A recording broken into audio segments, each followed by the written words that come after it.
যে তাদেরকে প্রোপাগান্ডা ছড়িয়ে তাদের উপর যে আক্রমণ করা হচ্ছে সেটা। আপনারা যদি লক্ষ্য করেন, আমাদের প্রধান উপদেষ্টা ডক্টর ইউনূস স্যার উনিও কিন্তু 2012 সালে এলজিবিটিকিউ অধিকারের পক্ষে কথা বলেছিলেন। আরো দুজন বলেন লড়বের কাছে। উনার বিরুদ্ধে কিন্তু কেউ এভাবে মানে প্রোপাগান্ডা চালায়নি।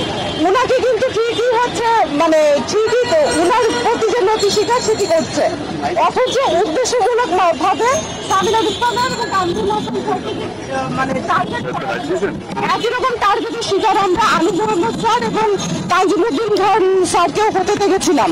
এবং আমাদের যেই সম্মানিত শিক্ষকেরা যারা আমাদের সবসময় বিপদ আপদে আমাদের পাশে থেকেছেন, তাদেরকে মানে কেন এইভাবে মানে প্রত্যেকটি যে যখনই যেই ক্ষমতায় থাকুক এই মানুষগুলোকে কেন সবসময় নিপীড়িত হতে হয়? আমাদের পক্ষে কারা ছিল না গত 15 বছর ধরে আমরা শিক্ষার্থীরা সবাইকে জানি। কারা থাকবে কারা থাকবে না আমরা সেটাও জানি।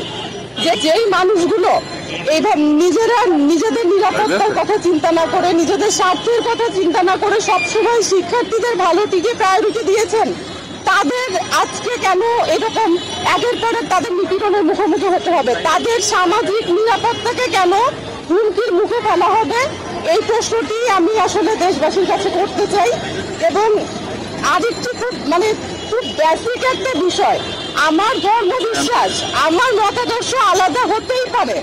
আরেকজনের মতাদর্শ যদি আমার সাথে না যায় আমি বড়জোর থেকে এড়িয়ে চলতে পারি, আমি তার উপর নিপীড়ন করতে পারি না। আমি বিচার বহির্ভূতভাবে কোনো অন্যায়কে সমর্থন দিতে পারি না। আমি কোনো এক্সট্রা জুডিশিয়াল অ্যাক্টিভিটিসকে সমর্থন করতে পারি না। একজন রাষ্ট্রের নাগরিক হিসেবে এটি আমাদের একদম প্রাথমিক দায়িত্ব।